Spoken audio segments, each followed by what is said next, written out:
Olá, pessoal do sétimo ano, tudo bem? Terceirinha semana, hein? Terceirinha. Começando, e nessa terceira semana, nós vamos falar sobre o movimento bandeirante e a interiorização do Brasil. Só que para isso nós precisamos entender o que foi o Tratado de Tordesilhas, né? Se vocês não entenderem o que foi esse tratado, como essas terras elas estavam divididas, né, entre Portugal e Espanha, nós não vamos conseguir entender como foi esse processo de interiorização, né, dos colonos aí pelas terras que não pertenciam a Portugal, tá? Então, olha só, gente, no período das grandes navegações marítimas, né, que nós já estudamos, tá?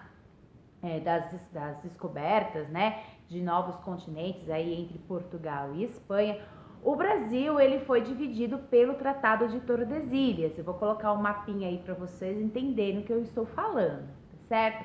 Então, esse Tratado de Tordesilhas, ele dividia as terras que hoje pertencem ao Brasil entre Portugal e Espanha, tá? Portugal, gente, ela só podia, né, ocupar e aí explorar somente uma faixa dessas terras, tá? Só que os espanhóis, né, a Espanha, a coroa espanhola, ela não estava tão interessada nessas terras que hoje pertencem ao Brasil.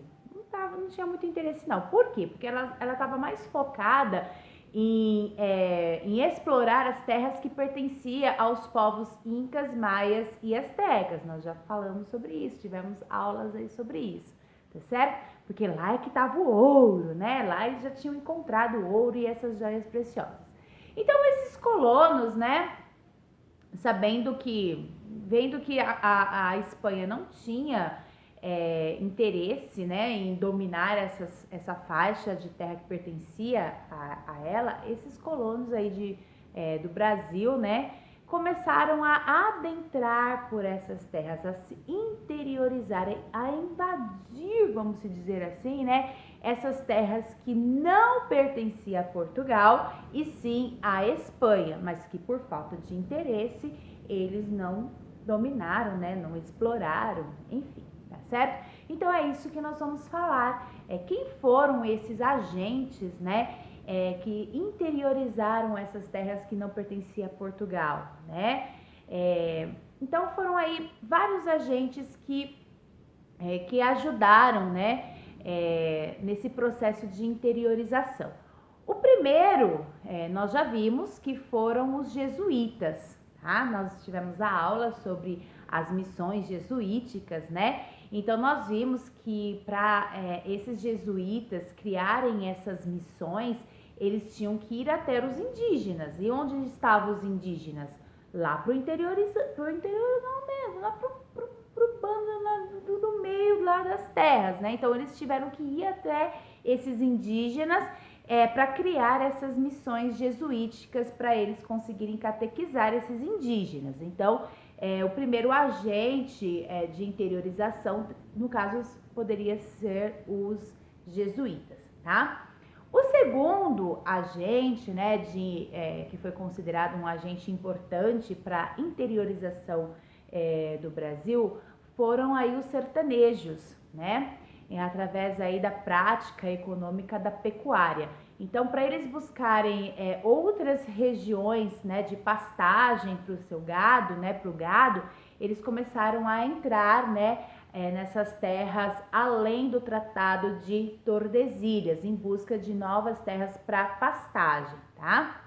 E esses sertanejos, gente, eles foram assim extremamente importantes. Eles iniciaram, né, uma prática econômica que foi extremamente importante, que foi a venda aí de carne seca, tá? O terceiro agente aí de interiorização, né, que ajudou a adentrar essas terras que além, né, do Tratado de Tordesilhas, foram os bandeirantes, tá? Então vamos falar um pouquinho dos bandeirantes. Os bandeirantes eram paulistas, eram homens, né, de São Paulo, né, eles eram paulistas e eram colonos que queriam escravizar os indígenas, tá? capturar indígenas para levar até essas regiões aí de São Paulo, onde tinham lavouras, tá? Para eles trabalharem nessas lavouras. E eles queriam, gente, os já catequizados que trabalhavam nessas missões, certo? Por quê? Porque eles já estavam acostumados com o trabalho, né, nas lavouras. Eles já foram domesticados, vamos se dizer assim, pelos jesuítas, certo? Então eles começaram a ir atrás dessas missões, né? Porque era lá que se reuniam milhares de indígenas para capturar esses indígenas, transformar eles em escravos para trabalhar nessas lavouras, tá certo? Bom, gente, é claro que vai ocorrer muitas rebeliões, né, entre esses colonos e esses jesuítas, porque os jesuítas não aceitavam a escravização desses indígenas, né, desses nativos catequizados. Nós vimos isso lá na primeira aula, tá certo? Essa bandeira, né, ela ficou conhecida como bandeira de aprisionamento, tá certo? Outro ponto que eu quero falar para vocês, outra forma, né, exploratória realizada por esses bandeirantes foram as chamadas monções. Mansões não, né? Mansão é casa grande, né? Monções. O que foram essas monções? Então, essas monções, pessoal, esses bandeirantes, eles capturavam os indígenas utilizando a via fluvial, ou seja, a água dos rios, né? Eles eram espertos, então isso eram as monções, tá? Outra bandeira que existiu, né, eram as bandeiras de prospecção. Esses bandeirantes, né, eles foram aí contratados por Portugal para, através dessas expedições, né, dessas bandeiras chamadas aí de prospecção, encontrarem aí ouro e joias preciosas nesse interior, né? Nessas faixas aí, nessa faixa de terra que antes pertencia à Espanha pelo Tratado de Tordesilhas, tá certo? É isso que eu queria passar para vocês nessa aula, pessoal. Espero que vocês tenham entendido.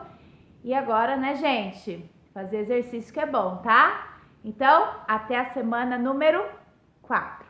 Bye, bye e até lá!